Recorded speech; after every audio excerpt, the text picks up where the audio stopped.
Good afternoon, ladies and gentlemen. My name is Stefan Wachowski, and I'm here to speak about FAA's Aging Airplane Program.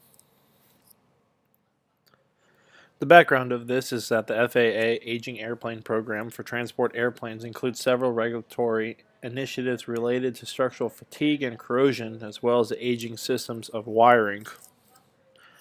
Three major factors that played a role in this was airplanes that are being operated beyond original design service goals.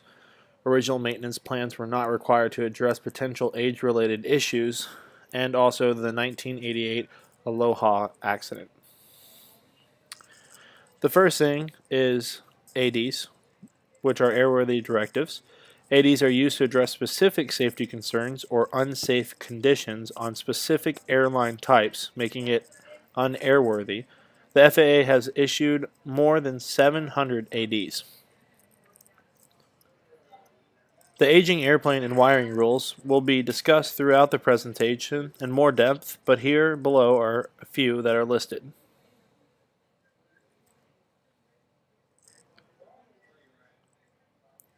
The widespread fatigue damage. This requires design approval holders to develop an operational limit and sustainable with the WFD will not occur prior to airplanes reaching that limit.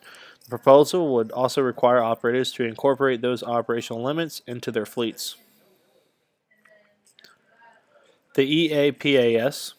The FAA issued a proposed rule for transport airplanes carrying more than 30 passengers and having a maximum payload of 7,500 pounds or more. The proposal adopts enhanced safety requirements for design, installation, maintenance of electrical wiring, and fuel tank systems. The AASR. The FAA issued a final rule that requires repetitive inspections and records reviews every 7 years for all transport airplanes older than 14 years to ensure that the maintenance programs provided the highest level of safety for age-sensitive structures. The CPC.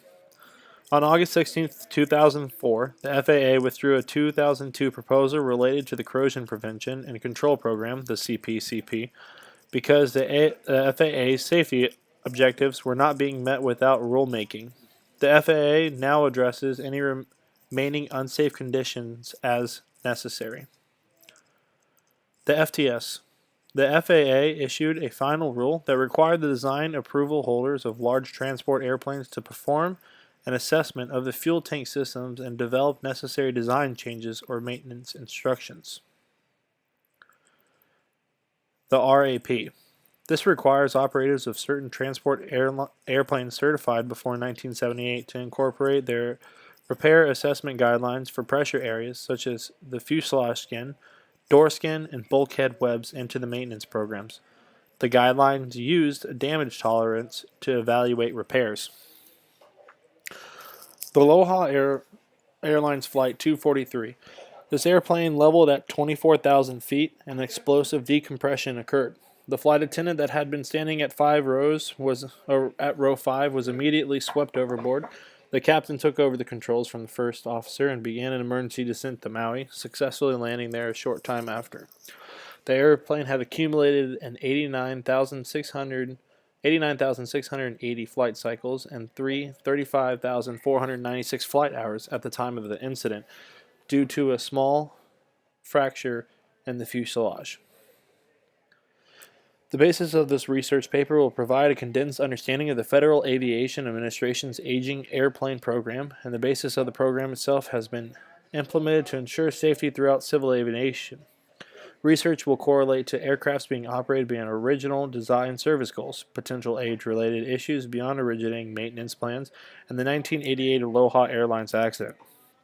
Research will also focus on airworthiness directives, which are ADs, and in other implementations of aging airplane regulations and wiring rules, both throughout the web-based research and inserts taken from the course's textbook.